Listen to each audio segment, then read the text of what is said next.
We are here with today's lectures about the Bogo Indian, an alternative repertory than the first time, some months ago, and equally good, playable, and interesting. Today, we will deal with the Nbd2 variation. So after the moves d4, knight f6, c4, e6, knight f3, bishop b4 check, we will deal with this move, knight bd2.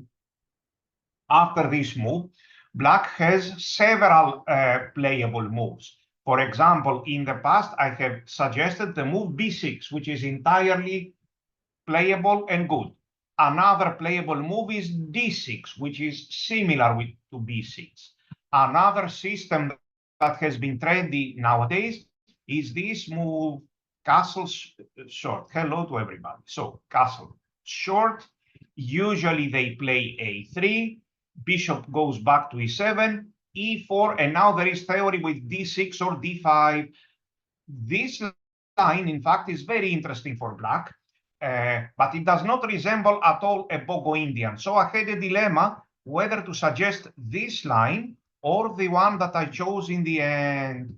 So I chose the move d5. Now, after d5, this is some sort of queen's gambit. Sometimes if white goes g3, we may get some sort of Catalan. But there is one important characteristic which white will have to face on several different occasions, and this is the misplaced knight on d2.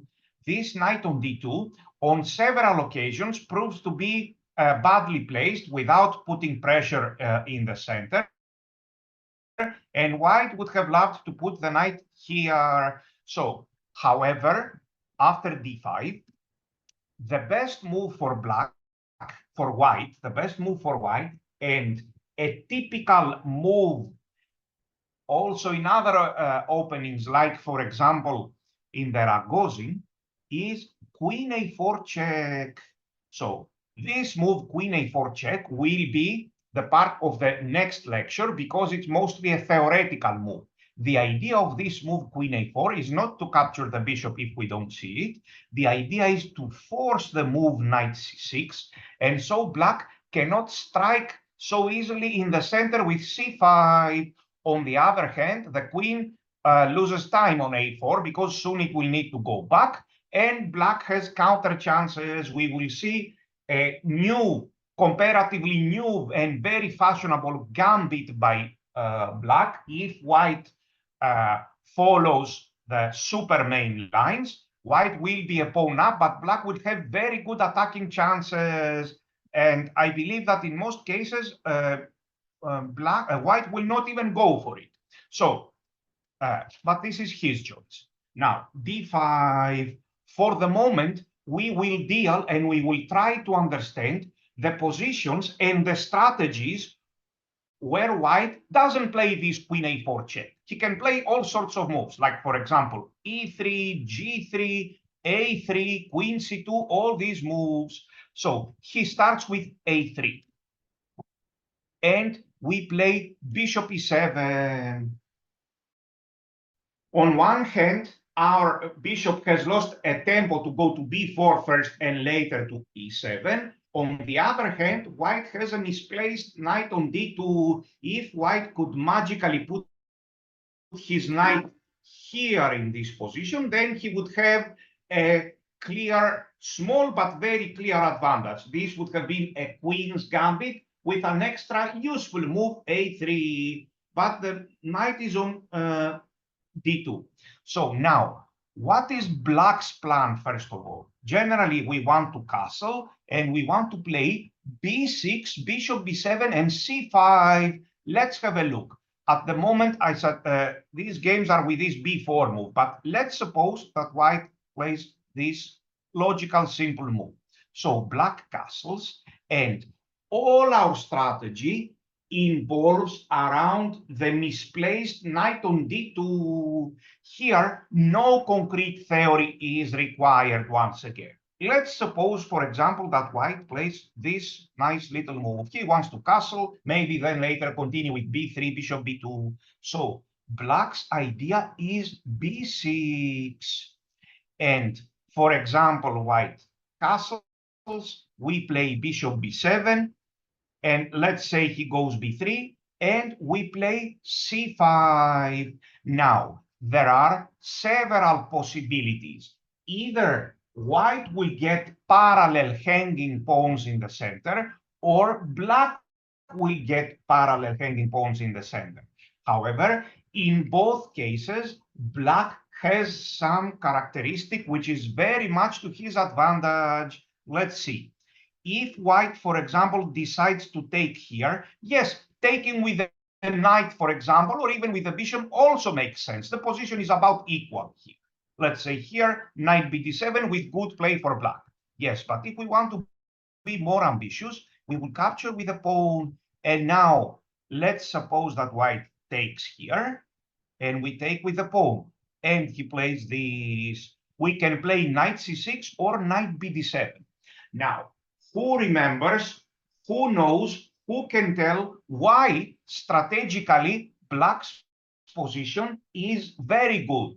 These parallel hanging pawns in the center can sometimes be an asset, and sometimes they can be a weakness. In this particular position, black is standing very well. He could have played knight bd7 or more flexible moves like rook e8 first, for example. The knight can go here, even here, and black is doing great. I am giving you this information that black is doing great here. The game is at least equal for black. What is the main reason for that? Who knows? Who can tell? Who can figure out? Why, in this particular case, the parallel hanging pawns in the center are an asset for black? Who will tell us? So we have some interesting opinions. Very good. Very good. So let's summarize. First of all, it is important to note that this b3 pawn is also a little bit weak. White would very much prefer for this pawn to be here. This is an important little detail. And secondly, and even most importantly, white has a very misplaced knight on d2. This knight, which was put there very early in the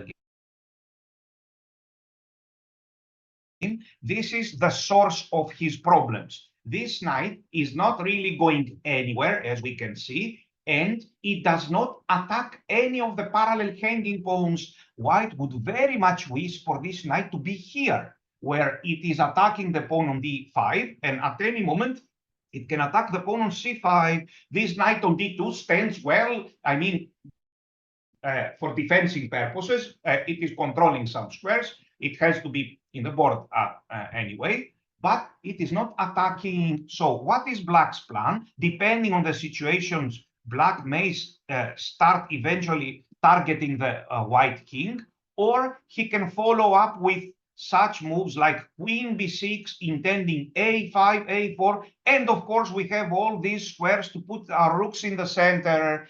In such a situation, black has very good counterplay. It is also correct to say that black has extra space, yes, and in that case, this space is well protected, these pawns on d5 and on c5, for the reasons that we explained previously, that they cannot be attacked by white's pieces.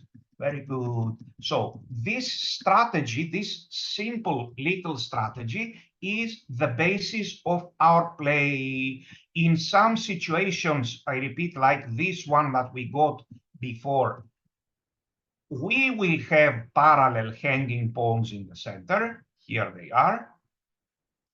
Here they are. And in some cases, white will have parallel hanging pawns in the center. For example, let's suppose that he plays here.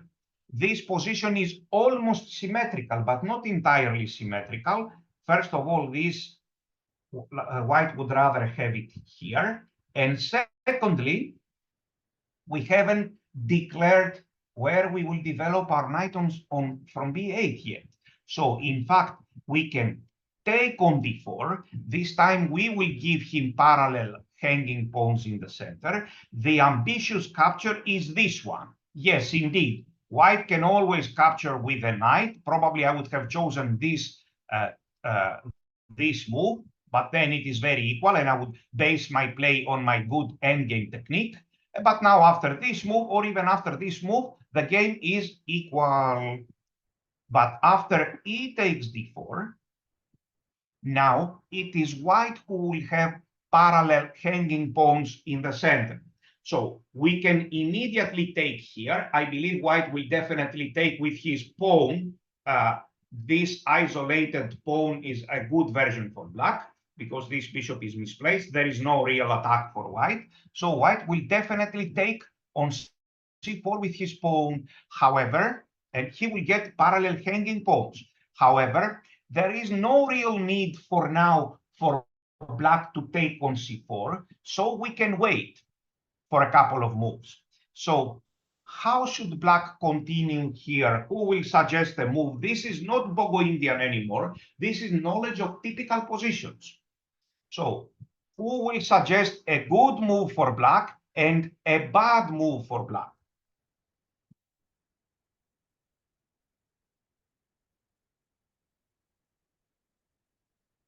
Very good. So absolutely correct. Very good. So this is the correct move, knight c6. And sooner or later, we will capture on c4. This is exactly, the position is almost symmetrical. Exactly the previous position, but black has now become white and vice versa. So knight c6, we won't make the same mistake as white to develop the knight here. The computer will say that there is nothing wrong with that, but the computer is thinking differently. For example, in such a situation, yes, this knight on d7 is very good for defense purposes. However, we can see that it is suffocating. It cannot go anywhere. One may say, yes, I will play here and later knight f8, knight g6, but this is too many moves. In the meanwhile, black will be developing his pieces. Okay, so white will be developing his pieces, his initiative. So we will play knight c6 here. This is the move. And when I see, be very careful, when I see that white is threatening c5, generally here our plan is this: rook e8, bishop f8, g6, bishop g7, and at some moment I will take on c4. When will I take on c4? When I see that white is threatening c5. For example, if he plays here, he is not threatening c5, I go rook e8, continuing my plan with bishop here, g6, bishop g7. And he goes, let's say, bishop d3.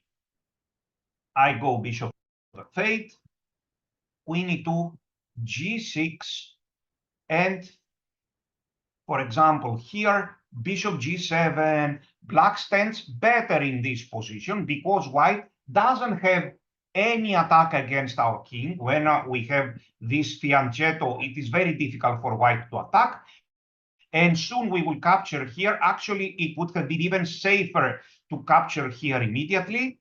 B takes c4 and bishop g7. This is an important idea. For example, here we will play a move like rook c8 and sometimes this and rook d7. Please be careful. I hear many times and I get angry. I hear people talking about this plan. Let's clarify something. In the game of chess, I don't know about other table games, but in the game of chess, 4 moves are forbidden. Queen a8, queen h8, queen a1, queen h1. These 4 moves do not exist unless they are winning by force. So the queen on a8 is a very bad idea. It is decentralized, and if all of the sudden only a computer has the right to play queen a8, and in very specific situations, and or if we know concrete theory and get away with it. Because if crazy complications break out, all of a sudden, we will be left with one move, queen a8 out of play, and then it will take a lot of time to bring the queen into play. Okay, so let's go back. Our play this time is based on the parallel hanging pawns by white. So let's not, sorry, knight c6. So rook c1. Now he's threatening c5. I cannot continue my plan because white will play c5, and here white is better.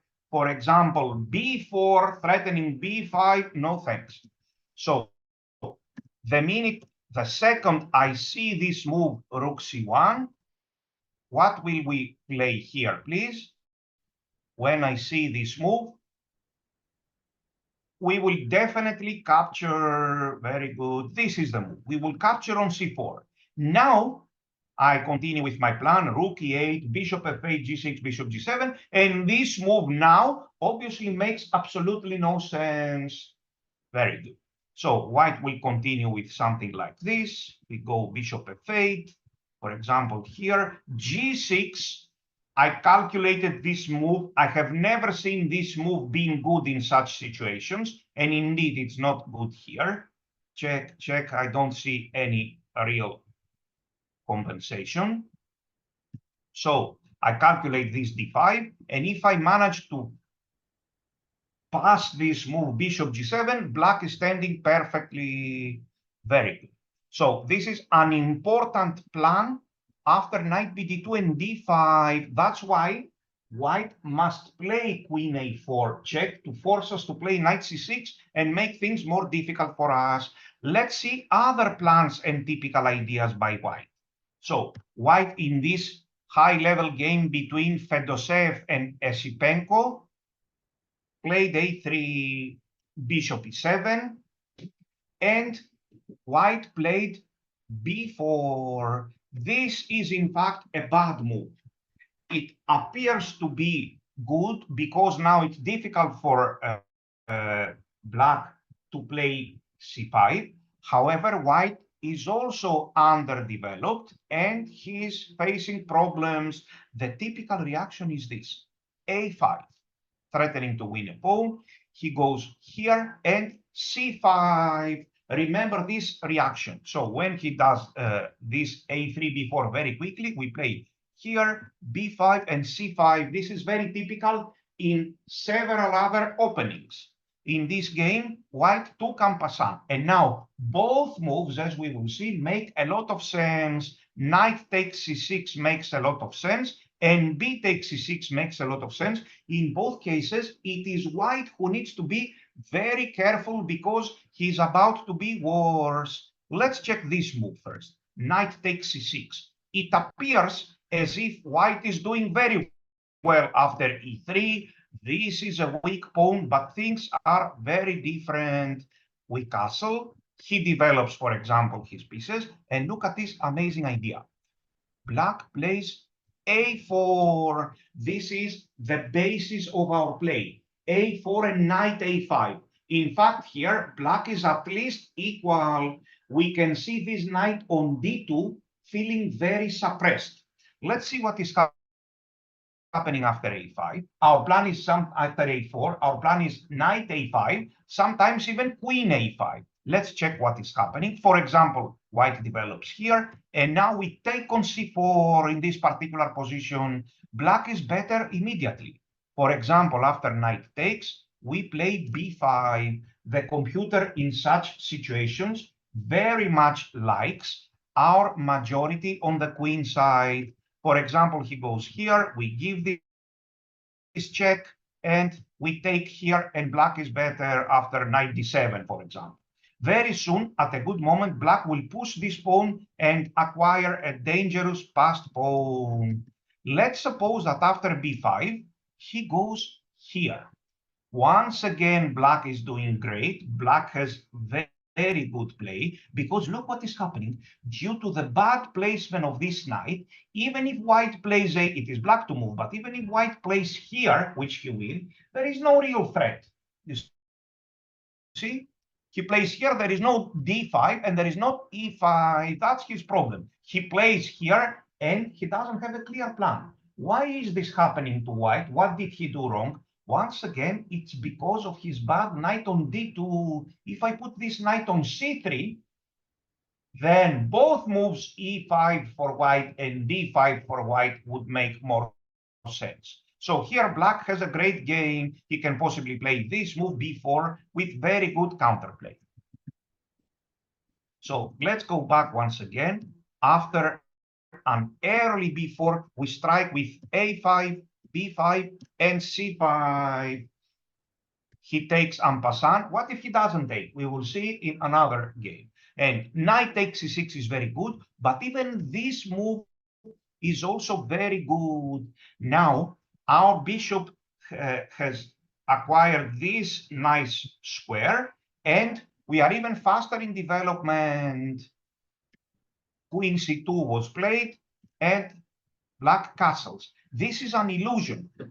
Initially, it seems that white is doing very well, but in fact, it is difficult for white to even equalize here.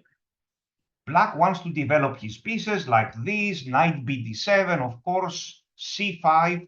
Let's see what happens. In this high-level game, white played e4, and he is worse.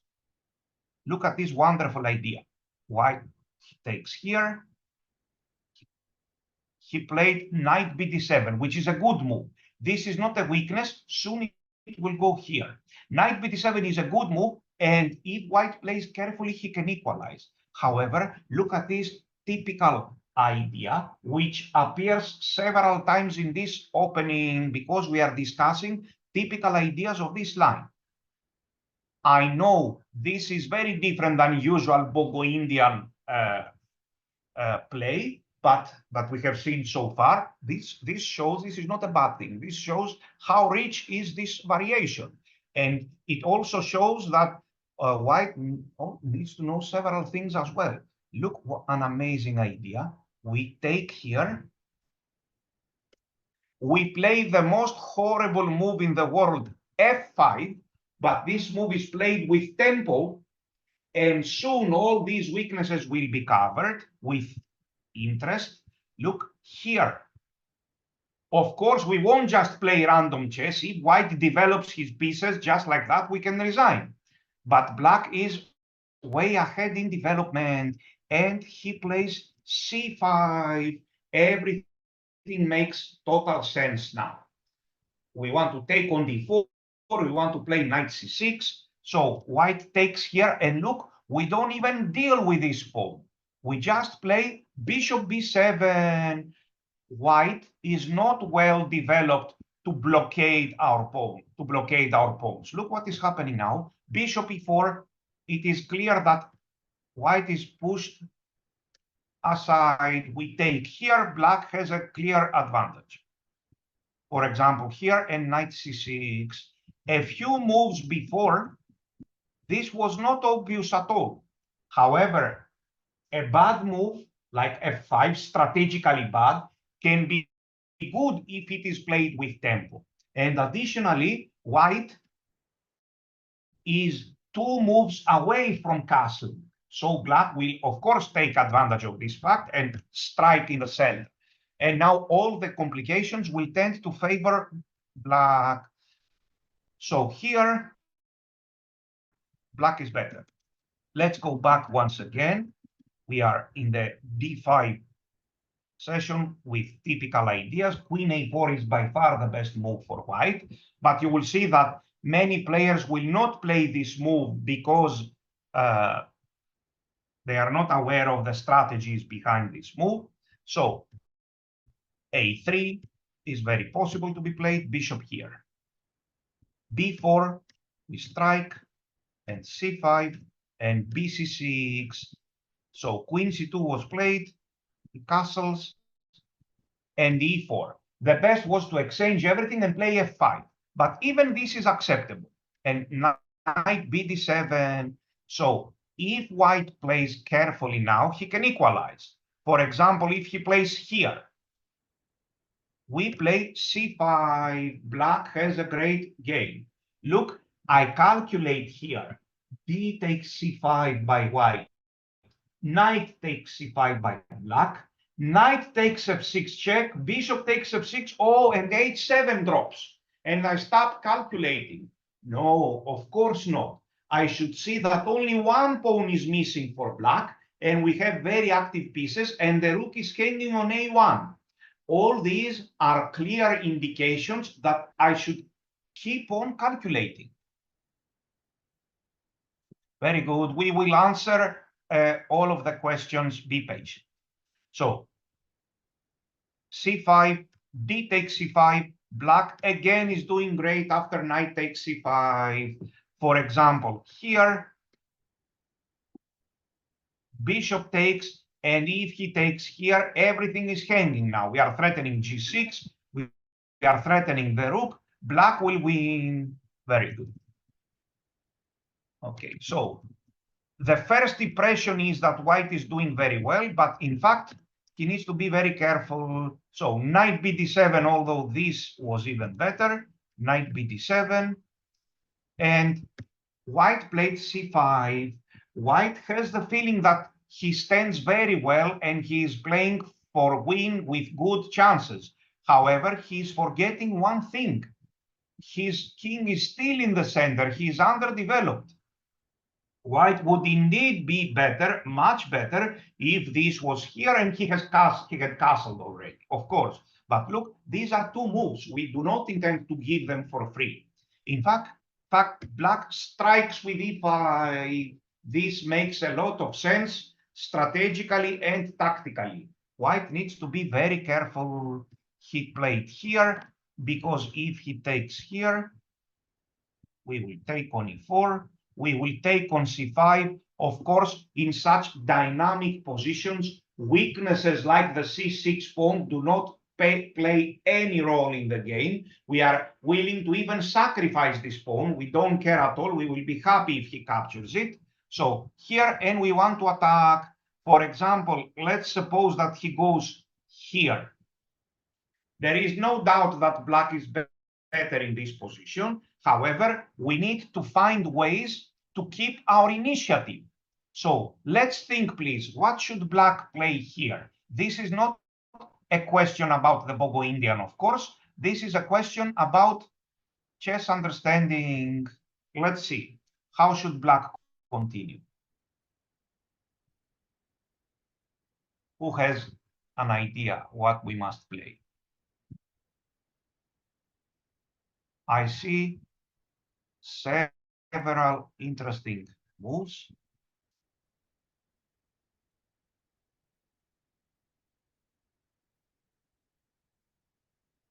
So I see 2 or 3 good options that need to be calculated. One very interesting move appears to be this one, because the idea is to play knight b3 with tempo and bishop c5. So this move makes a lot of sense. It needs to be calculated. I see that, of course, on many occasions, we may even have this annoying check. After a4, he may play this move. And now, the way I see it, I don't really like to play here, for example. Maybe it does make sense. Yes, this does make sense. But after taking, surprisingly, I will give this check, and I will take with the queen on a6. So this is very powerful. There is another idea as well. Look, after bishop c4, we can even play this. Look, leave your imagination to create. For example, he will take it, we will take it, and now, if he doesn't capture this pawn will stay alive. And if he takes it, what will black play? Of course, without any doubt here. Of course, black will play this move, preventing him from castling and enjoying a huge initiative in this position. Pawns do not matter. Yes, black has, at least in a practical sense, black has a huge advantage. We don't care if the computer can find a defense here by playing 10 correct moves in a row. Black practically is going to win. So this is what happened in this game. If I study all these lines very carefully and get a nice idea about the typical strategies and the typical mistakes by our opponents. Here is another high-level game between Vladimir Akobian, not Akopian, Agobian, and Dmitry Kollars. This is a bleach game. It doesn't matter that it's a bleach game. The players still try to play well, and nobody likes to lose. So here, bishop b4 check, here, and d5. If they would tell us play again with black, castle short, and again b6 and b7 and bishop b7 and c5. This is the plan, taking advantage of the bad knight bd2. So a3 was played, bishop here, and e3, black castles. And in this position, all of a sudden, white played b4. This is not the same as in the previous game, because the move short castle and the move e3 have been played additionally. So I don't believe there is any difference. We know the plan, we will use it. The correct idea is, of course, a5. White played here. Can he take on a5? Well, he can, but after, let's say, rook takes and bishop here, black has a very good game. There is a weakness on this a3 pawn, so we play here, we develop our pieces. There is still a lot of play, nobody denies that. For example, after this, we can consider taking here, or let's say we can consider playing h6 because this pawn is hanging on several occasions, and our rook is there. Okay, we can also play this, but in a more active version, yes? So queen a8, careful when you play such moves, but it can be played here. So black has a good game, and we continue fighting. Very good. Let's see what happened in this game. a5, b5, and who can guess the move? The question is, who cannot guess the move? Of course, black played c5 because this is the typical idea. White took here, and now once again, both moves are playable. He played b takes c6. This is entirely playable. Black's idea is to play here and c5 at some moment. So white, again, misunderstanding the positions and thinking that he is fighting for the initiative, while in fact it is black who is fighting for the initiative. White played the overambitious c5 move, which is a very bad move. Once again, if white develops his pieces with bishop d3, we give him a couple of temping, and he plays bishop d3, he castles, and he organizes his position, then he will have a huge advantage. However, we are 2-3 moves away from that. So black will play knight bd7. And the next move is this very nice gambit with an advantage for black. For example, in this game, white played bishop b2. Let's see some other options. After bishop d3, black is clearly better. We will play e5. This is the move that annoys white. If we start losing time with such moves and whatever, he will castle, organize his position, and of course he will be better due to his extra space. But we strike now with e5. For example, black immediately has a huge advantage. If he takes here, we go knight g4. We will collect. Actually, we can even maybe take here immediately. Knight takes c5. Very good. So if he takes here, we will capture it, and we will play this, maybe even this, possibly this move. So we are threatening on c5 and on e5. Black is better. Very good. Another try. White tries bishop e2. Again, e5 is better for black. For example, d takes e5, and now this move, or even better, even this move. Very good play for black. And in the game, white played bishop b2, trying to stop e5, and indeed black played queen c7. But in fact, This is the move E5 again. It makes a lot of sense to enter complications because we are very much ahead in development. D takes and knight E4. Of course, not this move now, because we will be chased back. Can we take on E3? Wow. Can we take on E3 here? Who will calculate? Can we take on E3?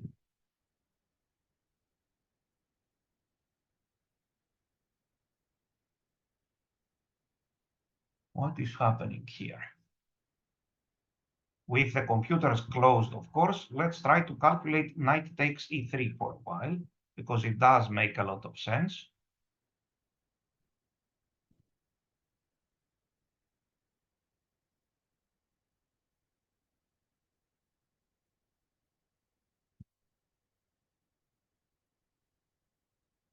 I calculate knight takes E3, F takes E3, bishop H4 check. He cannot go king E2 because of bishop A6 check, which is almost checkmate. So after knight takes E3, F takes E3, bishop H4 check, he must play knight takes H4, queen takes H4, king E2, bishop A6 check, king F3, and now I am studying F6 here. Because if he pushes E6, we go knight E5 check, and this is checkmate. After F6, I believe he must play G3. I haven't yet calculated whether this is good enough. It does make sense. E6 doesn't work. Knight E5 is checkmate. So this is a nice calculation exercise. Check. Look, if here he gets this check, he needs to play knight C4. We take the piece back and we are winning. But he must take here, I don't know what your computer will tell you. And now we give this check, and this is only move, and we play F6. We want to give checkmate in one move. This is losing. He tries to close the position, but this is checkmate in two moves. Here, the king cannot go anywhere, and this is checkmate. So after F6, I am pretty sure he cannot take here because all of our pieces are coming now. He will be checkmated. After F6, the only move is G3. This move, in my view, and maybe I'm missing something, of course, it's G3. And now there is compensation, but I don't know how much. For example, we can take here with check. He will go here. We can play queen F6, threatening checkmate in one move. He has to play queen E1. And now I don't know, knight takes C5. Okay, it doesn't matter anymore. So after D takes E5, this is a more simple move. And then we will capture on C5 with good play. Okay, we will briefly see what happened in the game. Black hesitated with queen C7 and H3, queen A7. This is bad play. And after some moves like this, again, this was working. After this, now white is easily slightly better here, and white castles. White is easily slightly better, although black managed to win in the end. Very good. Let us check now another game. This is a game by between Adrekin and Rapport, high-level game. So let's check it. Here, bishop b4 check, knight bd2, and d5 again. And here, white played e3. Zero theory is required. We only need to know what is happening after queen a4 check, which will be a bit of concrete theory and the subject of the next lecture.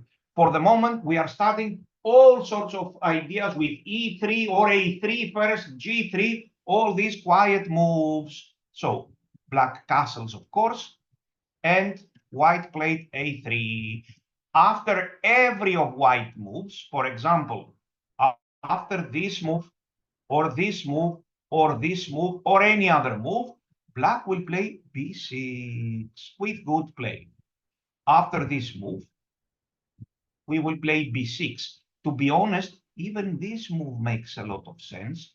First this move, and then b6. Why? Because I see this combination of pieces knight d2 and bishop c4, which is somehow not harmonious. So I'm thinking that this position is also good for black. Is black better here? No, it is equal. But we get a good position and we keep on playing. Yes, our plan will be c5 at a good moment. Maybe even e5 if we find the chance. Okay, so castles a3 was played. We can all guess the move, bishop here. And in this position, white played b3. He didn't play b4, after which we would go a5. So he played b3. How did black continue? He knows the plan. He knows that when we strike in the center, this knight on d2 will be misplaced. So he played which move, please? We can guess the move now. He played b6. Very good. Bishop b2, bishop b7. If they ask which one of the two players will get parallel hanging pawns, the answer is that for now it is unknown.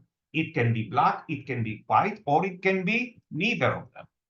So bishop d3 was played, and here he took on c4, and white played the most fighting move, b takes c4.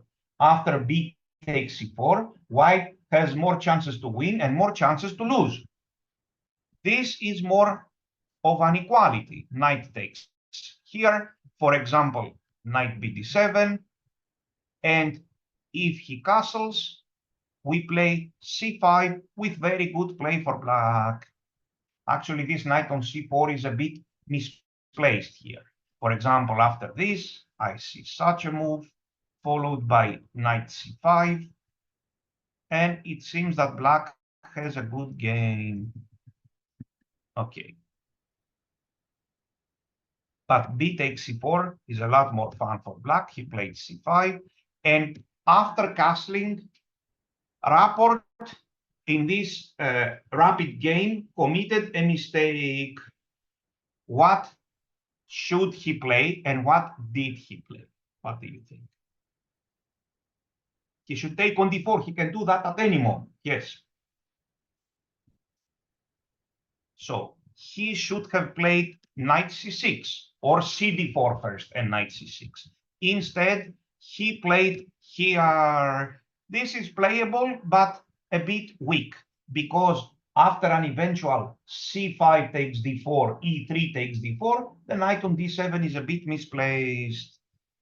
Rook e1 was played. Now what black must do here, if we have a careful look in this position, and I believe maybe this is the reason why Rapport chose knight bd7, black will delay the move cd4 for a long time, and white doesn't have a clear plan. Look at how the pawns are formed in the center. White doesn't want to take on c5, of course. White cannot push d5, and white cannot even play e4, because after that, immediately cd4 breaks his pawn structure. So black's idea, as it seems, is to keep the tension in the center and only at the very last moment play the move cd4. So he played here, rook f to e8, queen e2. Such a move now, it's not a mistake, but it's a bit premature. Now it gives white the possession of the semi-open e-file, gives white more clear plans for an attack. That's why black should keep the tension. Very good. g6, he played, intending eventually bishop f8, bishop g7. He did it, and bishop g7, you see, very strange situation. White doesn't know what to do. If he ever dares to do this, black will capture here, of course. And if e5, black will go here. And then he will capture on e5 or even on f3. Very good. So bishop b1 was played and rook to d8. here, bishop c6, let's see. And finally, he decided to take on d4, and he took with a knight. Why? After this, obviously, black will play this move, maybe even queen f4, or this move, threatening to take on f3. Yes, and this is very passive, maybe b5 now. Okay, black is doing great. So he took with a knight, and look at this move, knight c5. In such a situation, we don't care about our light square bishop anymore. I mean, here, after bishop takes, black could even consider taking here and playing such moves here. Okay, now he even did it with tempo, knight c5. So he played this. But even after this move, black is better. Let's say we capture here first, and queen takes c6, black is better. His plan is at some moment to exchange the dark square bishops and leave white with this bad bishop. Okay, later he won this very high level game. So here we have some question, but it's a long one.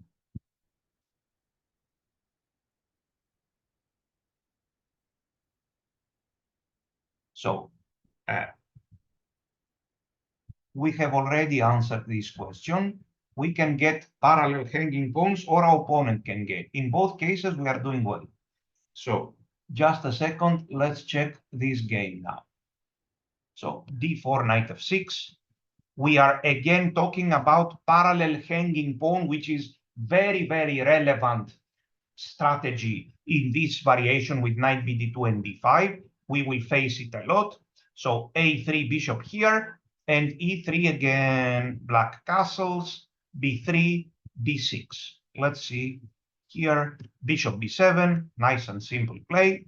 If he takes here, taking with a knight is also possible, but I would have taken with a pawn.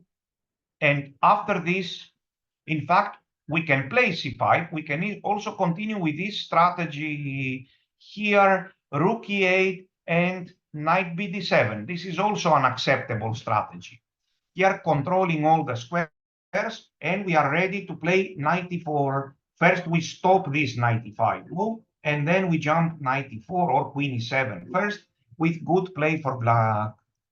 Yes, so this is also possible, this strategy.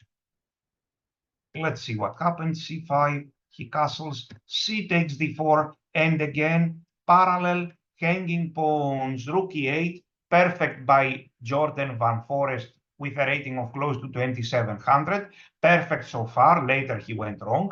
So rook here, he plays bishop f8. The safest move is to just take here. Here and now bishop f8. For example, this move g6, and let's say this move, bishop g7. Next, we can play here such moves. Such moves make a lot of sense, and we put pressure. Very good. So here he played bishop f8.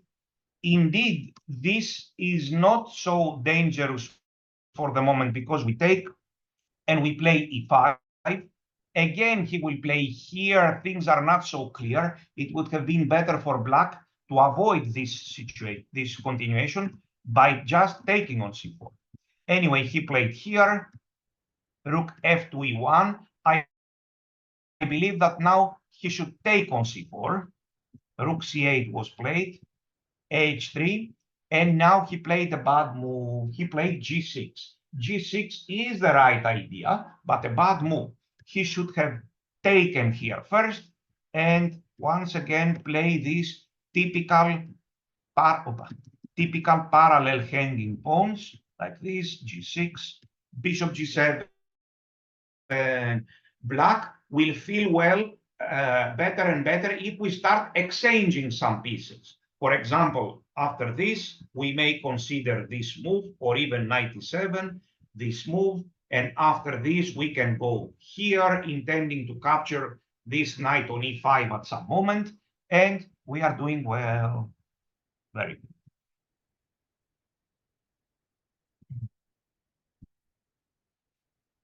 By the way, let me create now a positional exercise. Let's suppose that we are here.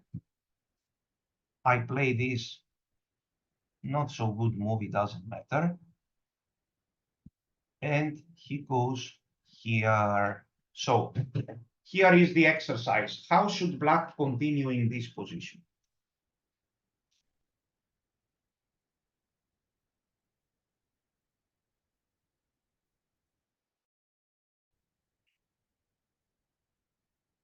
Let's see. How should black play here? This is an important idea to remember. That's why we are checking it. This is a very nice example that I have just created.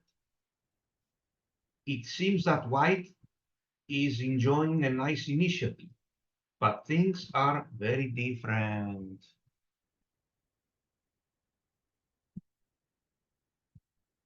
Very good.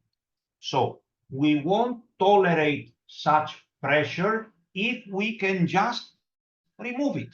So the correct move is knight takes e5, he takes here. And now, before this enters here in these squares and becomes very dangerous, look, of course, we capture here in this position, black has a clear advantage. Both of white's bishops are very bad and playing something like this, supposedly, and here, and take, this is very slow. Black has fast play in the center. Look, for example, here and here, and I don't want to take this bishop. Okay, maybe I will take it because this is very weak. That's the only reason. Otherwise, moving the queen here is very good. Look what is happening. Here I put this rook, and look at white's bishops. What are they doing exactly? Nothing. Yes. Is there any attack? No, it's extremely slow. All these attacks are now extremely slow because the center is open.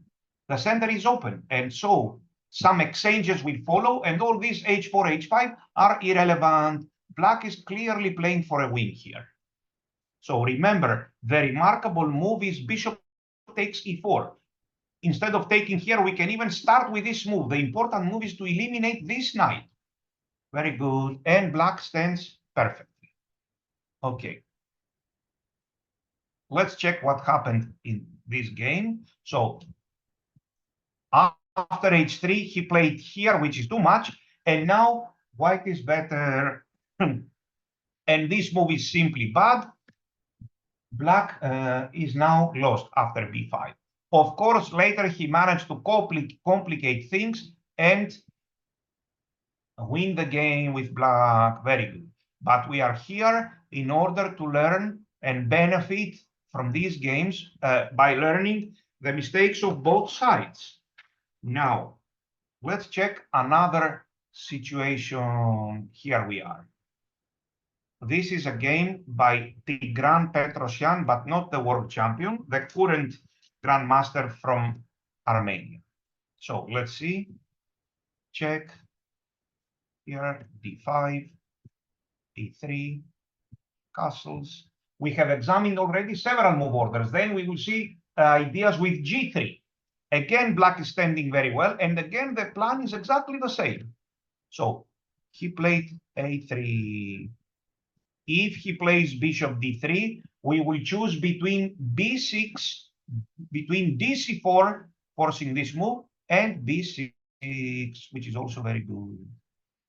Okay, let's see what happened. a3, bishop here, here, b6. So he takes on d5, he takes, and b4. This is a slightly different situation. Knight bd7 was played. Again, this is good. a5, b5, and c6. Again, this is good.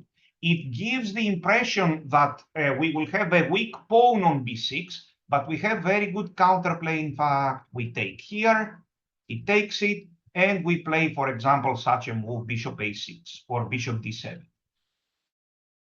Black has good counterplay here. Very good. So this was another possible move, this a5. Instead, he chose this, and c5. Yes, black now will get an isolated pawn. White should capture twice on c5, but this is a very energetic isolated pawn with very powerful pieces and this annoying tempo on d3. So black stands very well. In fact, this move was played and rook b8. Look, nobody, the position is so open that nobody is in fact going to win this pawn on d5, not even threaten this pawn. So here, this is an equal position. I'm not sure about rook b8. Maybe this is the moment where black could have played better. For example, such a move is more energetic, and we are doing very well. So here, this game is just to show, of course, it has been put in a computer, and it's just to show that getting an isolated pawn like this is also good for black. We have good play. Let us now check another important strategy. So with the black pieces, it's very powerful grandmaster Evgeny Nayer.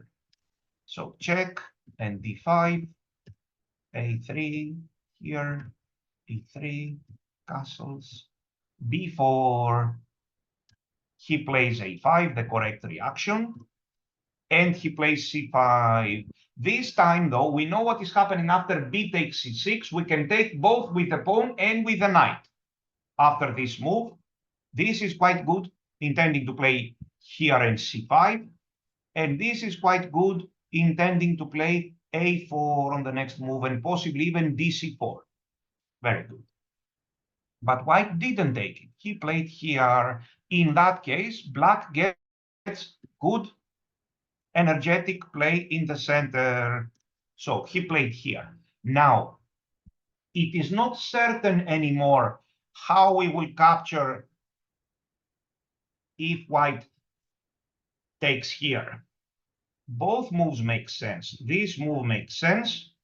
And after here to take with the pawn, on one hand, he has a powerful, not so powerful, but a strong, let's say, passed pawn, connected passed pawn. On the other hand, we control the center very well and we can block this pawn, or we can just capture with pieces. After taking here, we can just capture with the knight, even with the bishop. And we have active piece play here. Yes, then rook c1, rook c8, the position is about equal. So let's see what happened here. Rook c8, both players are, the position is almost symmetrical, not exactly symmetrical. So here, and he takes, and all of a sudden, black has very good play. White has put a pawn on e5. It doesn't seem to be very good. And here, black is doing very well. Black has the positive side of equality. Actually, white is better. Here, h6 was maybe not needed. And here, anyway, black was better. He had more active pieces. Later, he managed to win the game. So this is a situation, very simply played for black. And let us now check parallel hanging pawns for black this time. This is even more relative. So here we are, and d5, white played a3, and he played g3 for a change. It doesn't really change much. Black castles, and after this, we can play b6. There is an important rule in the Catalan because this game is a Catalan now, and indeed I used to play this line with white in the past, starting from totally different move order.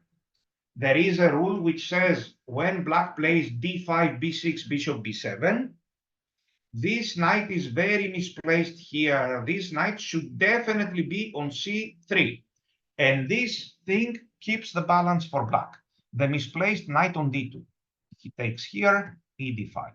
Castles, and bishop here.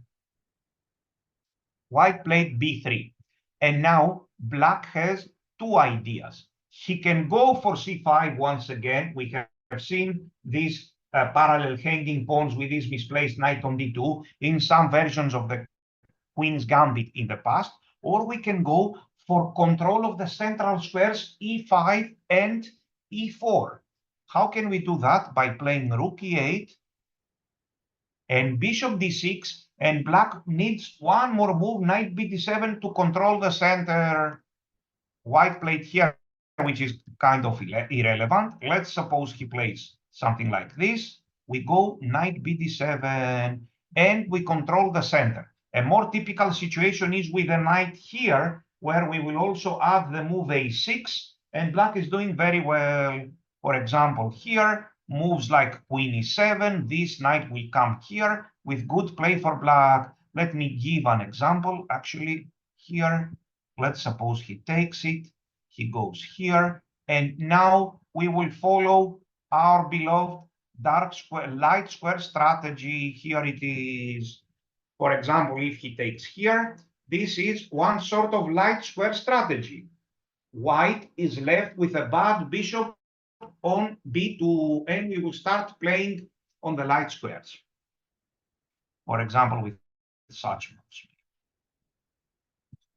Okay, so here in this situation, two plans for black: to play for control of the e5 and e4 squares, or to play for c5.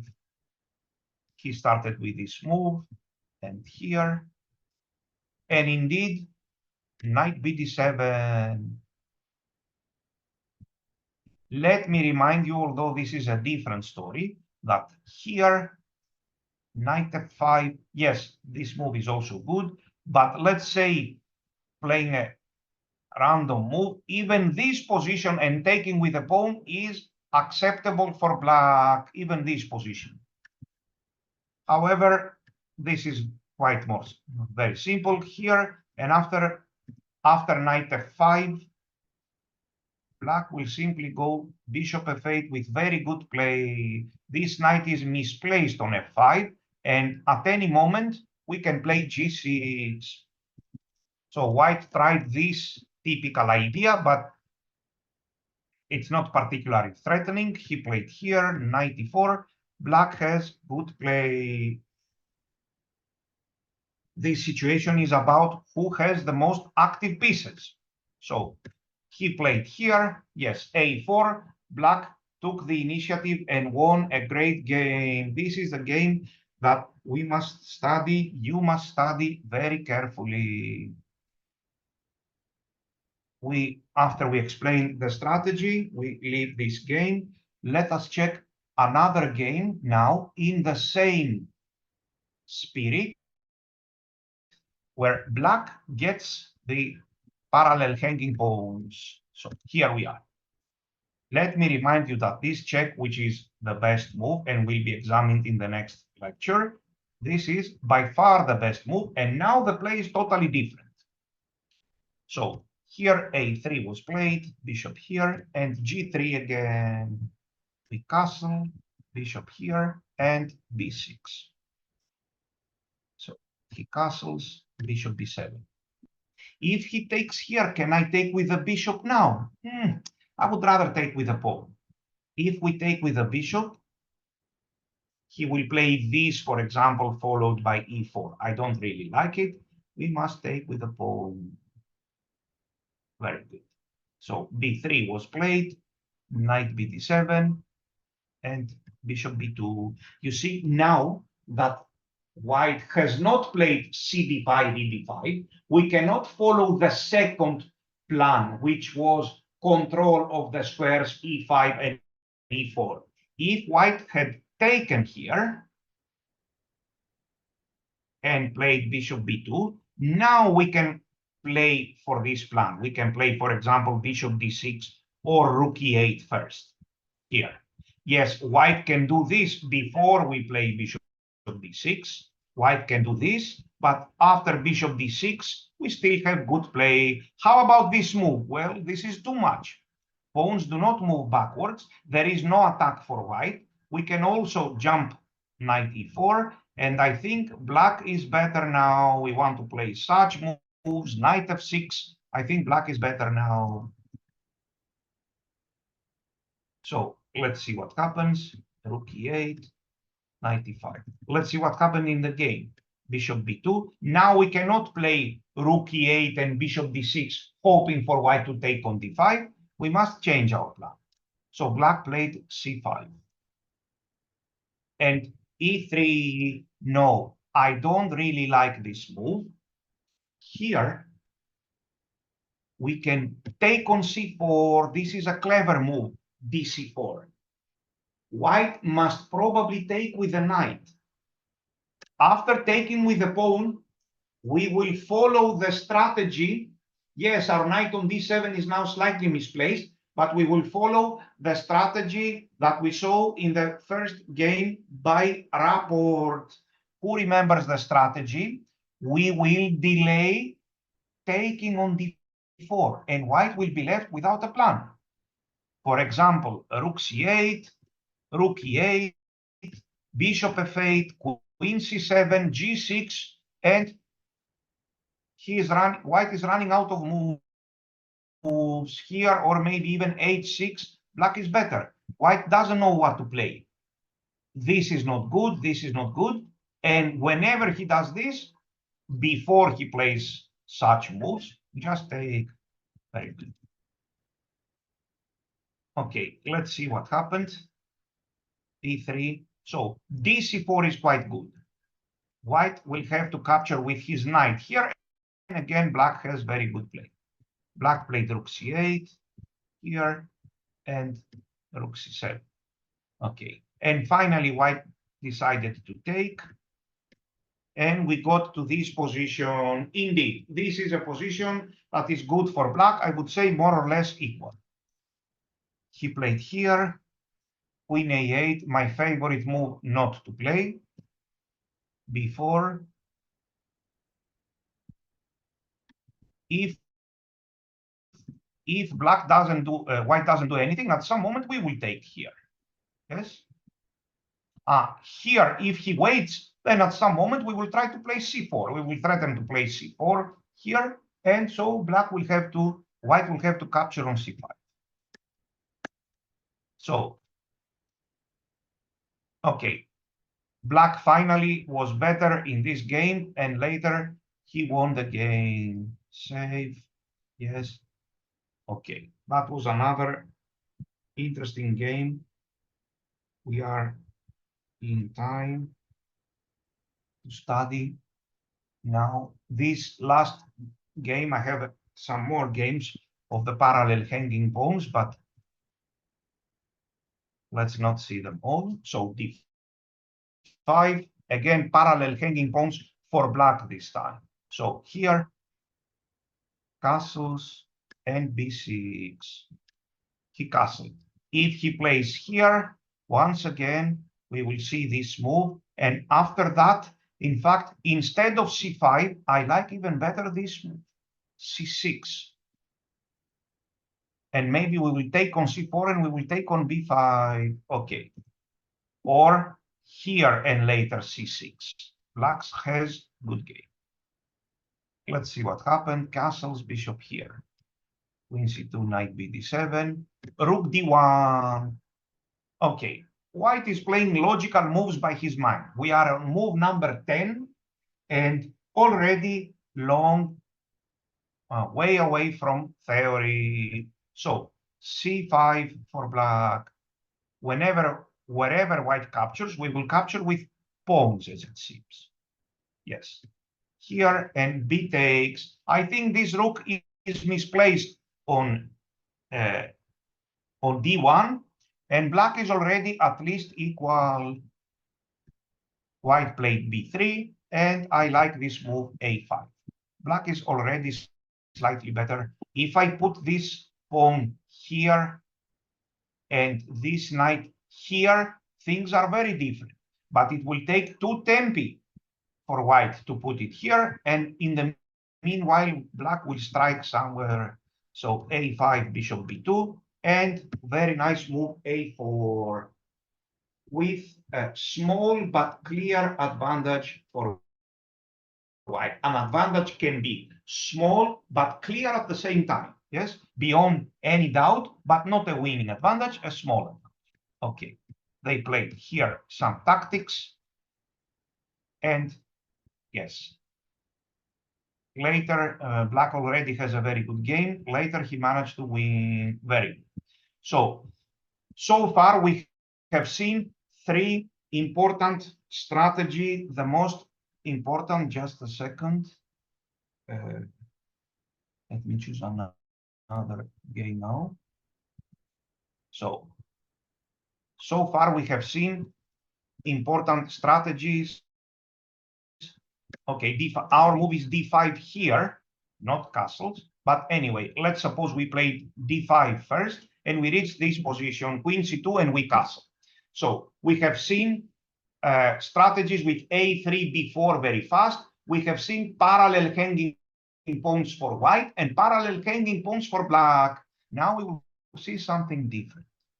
Here, A3, we go here, and white is playing for a very fast E4. There he goes. Yes, even before we managed in a similar situation to see a fast E4. In that situation, white started with A3 before. We played our typical A5. He went B5 and we played C5. And only later he tried Queen C2 and E4. Here he plays a very early Queen C2 and E4. So black takes it, knight takes. And now I would like you to show me the best possible move for black in your opinion and the second best. Who will suggest the best possible move for black and the second best?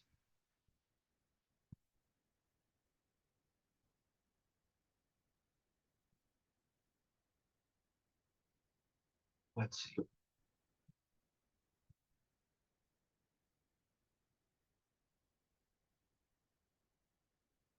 So I will tell you that the second best move is this. This is very good, nothing to say. The only problem with this move, as we say in Greek, the enemy of the good is the even better. So this move, knight b7, is good, but it has one enemy, an even better move.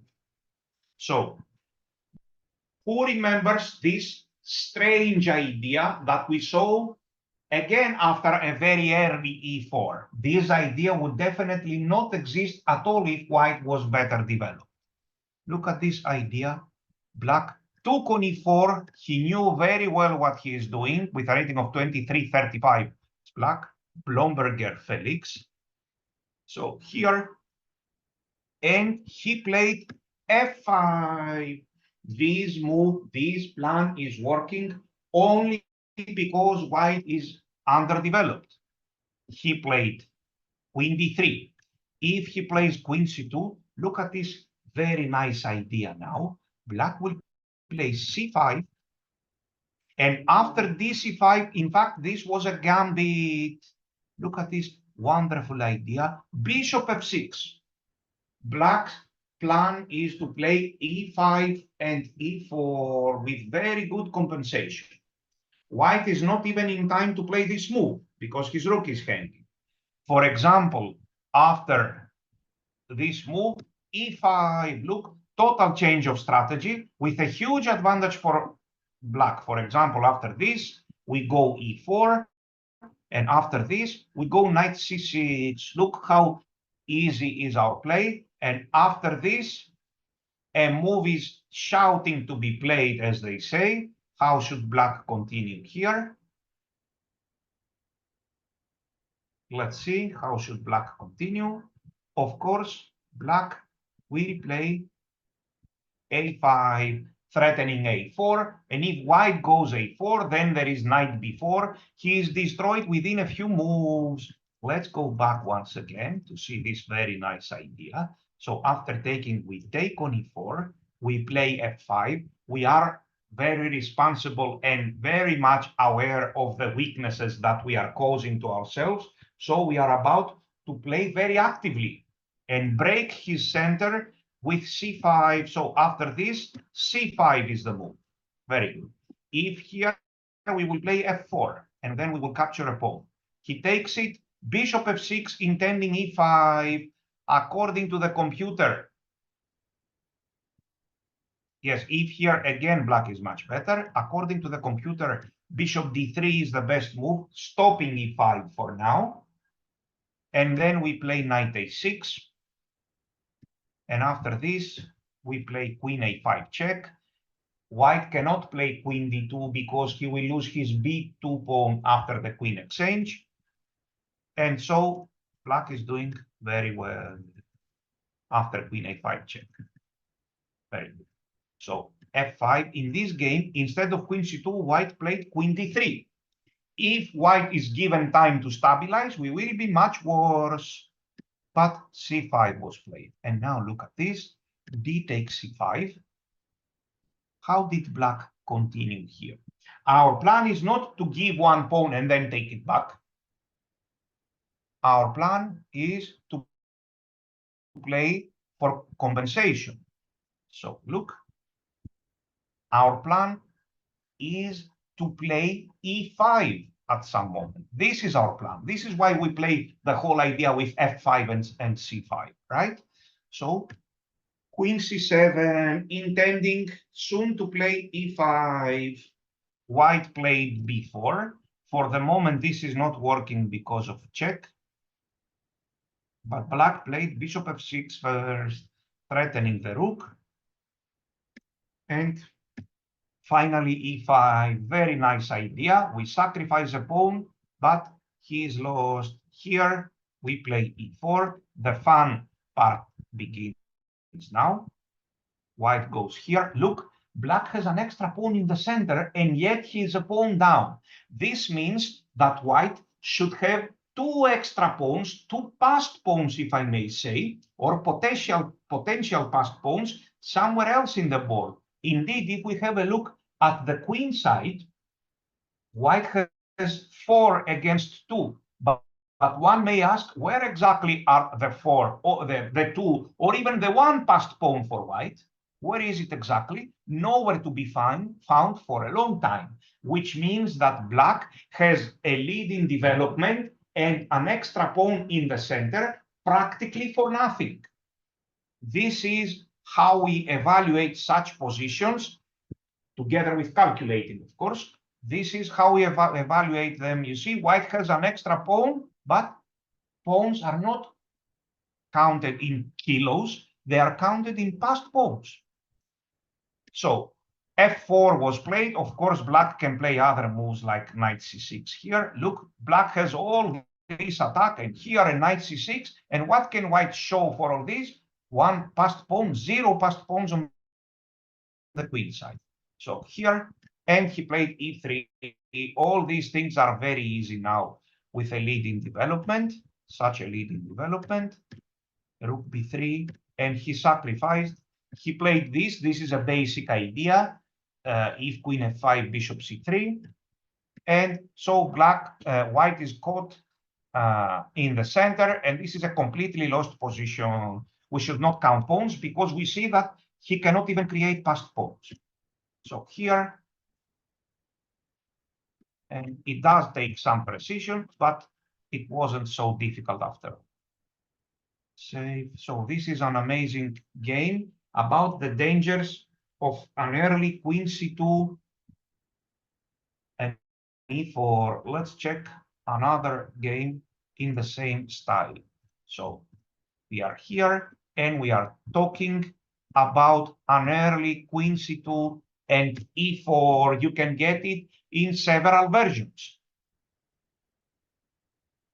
So black takes, and after this, indeed, we can play knight bd7, but let's better play this. And let's once again play, he played here. This is also an interesting move, and maybe even less comical than f5. We start with c5, but our plan has always been f5. So he plays here, f5. I have the feeling that even after this move, we do not intend to take here and lose time. We would rather play f5. For example, here, who will suggest the move? I see 2 good moves. Who will suggest the moves, please?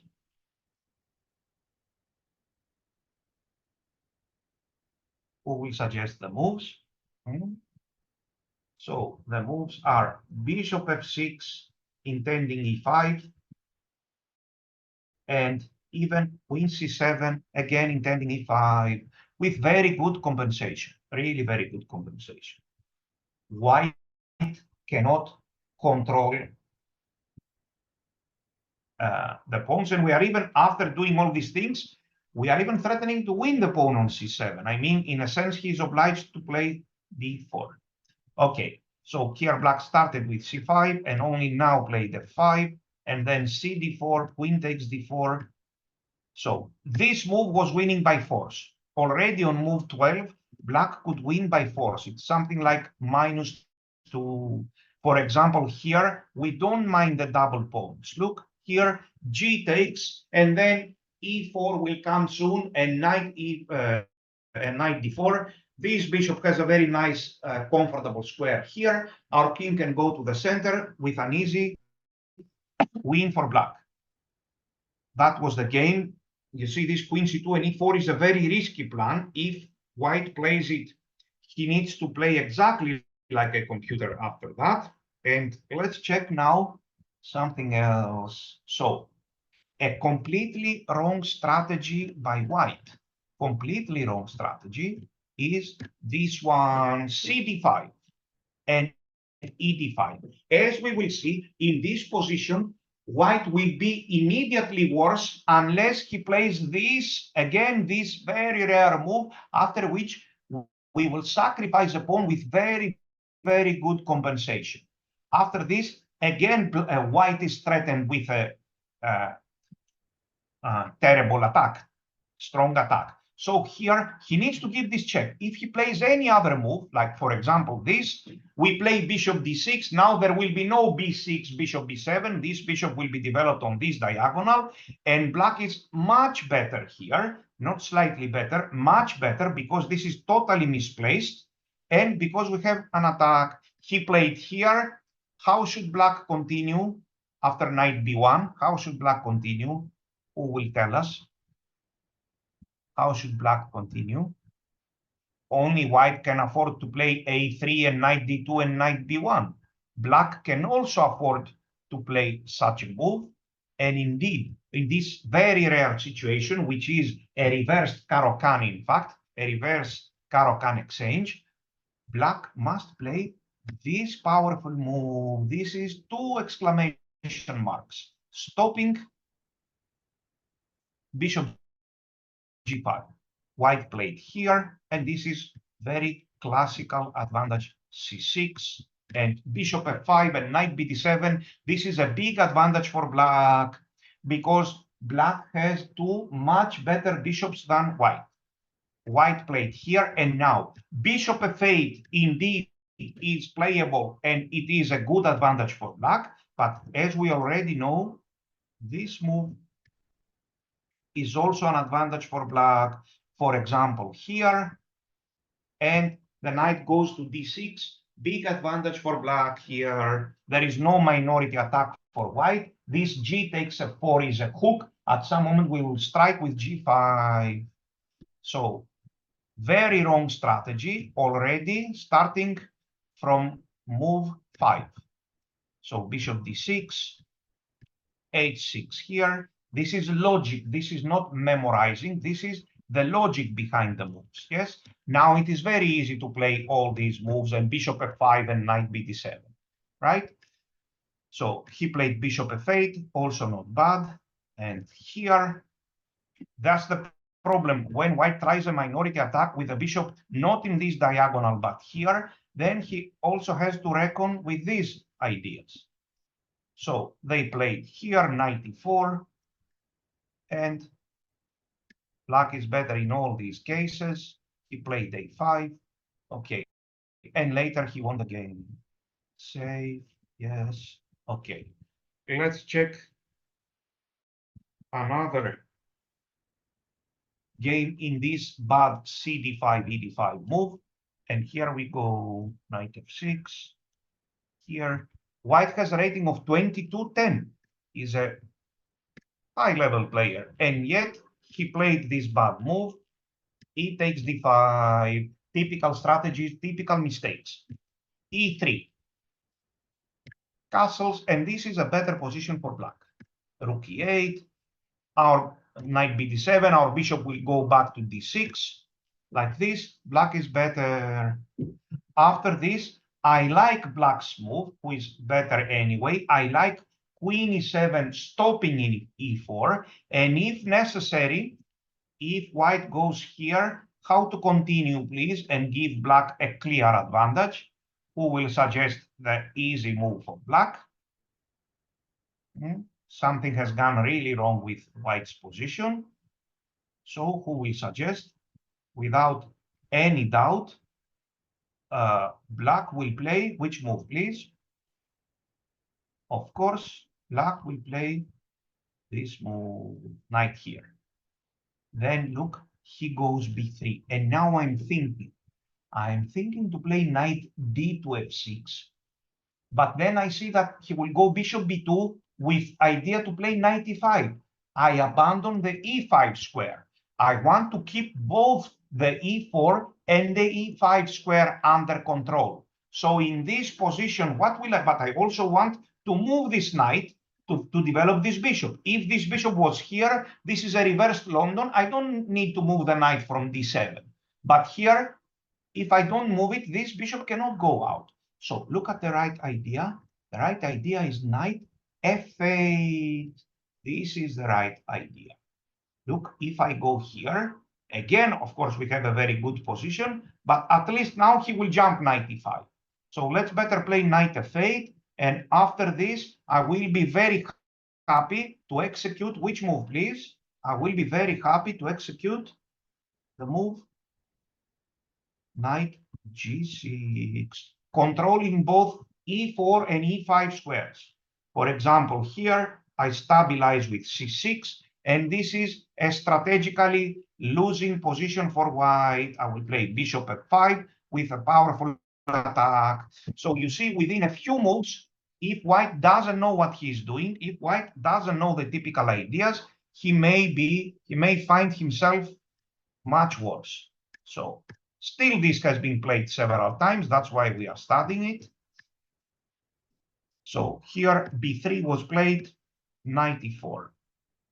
Maybe an even better move would have been this, so that after bishop b2, we are in time to play here. Anyway, he played here. Now this a5, okay, playable. I don't really understand it. c6, knight f8 finally, and he chased him back, and knight g6. Black has a huge advantage. He played f5, and later he managed to win. Save. Okay. In the notes, I have even added a very strange game when black has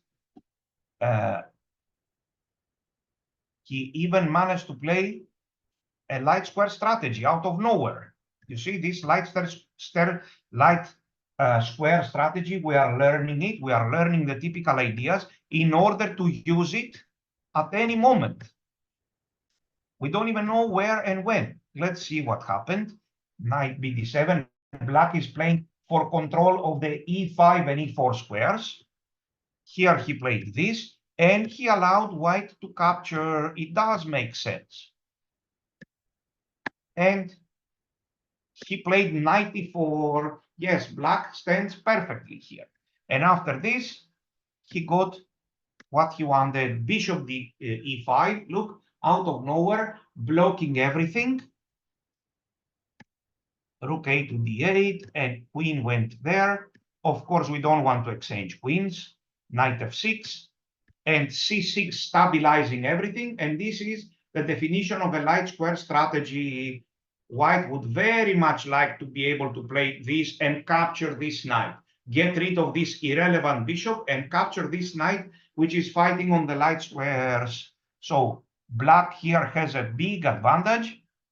An idea is to attack with queen here, and after bishop g2, knight h7. Let's say here, queen here, bishop g2, knight h7 to take it to g5.